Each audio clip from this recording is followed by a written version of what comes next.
صاحب محل موبايلات، فانت اكيد زهقت زيي من كتر السكنات اللي في السوق. كل يوم اسم جديد ويقول لك اسمها جامده وفي الاخر بتتكسر. تزعل ليه يا حمو وانا معاك؟ خلاص جبت لك سكرين او جي اللي هتريح دماغك من كل ده. بص خليني اقول لك اللي هيصدمك. الاو جي عليها خاصيه انتي ستاتيك، يعني ضد الكهرباء الساكنه، يعني لما تشيل ظهرها مفيش تراب، مفيش هواء، مفيش اي حاجه تبوظ التركيب.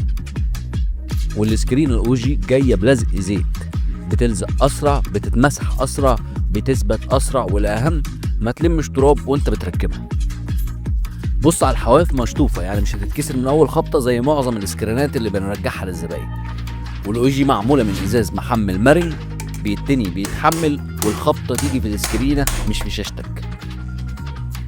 والباكت شيك، وبيجي جوه الباكت 10 سكرينات في واحد، وجوه بتلاقي السكرينه الجباره، وورقه السكرينه كمان مكتوب عليها التوفيقات وكل الموديلات اللي بتركب على نفس السكرينه، يعني مش هتدور ومش هتسال.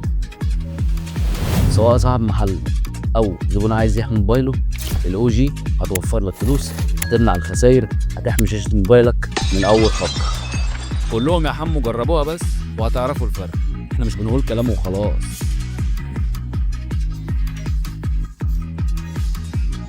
دلوقتي متوفره بكميات بسعر الجمله على تطبيق جمله.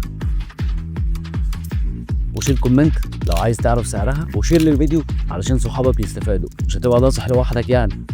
سلام.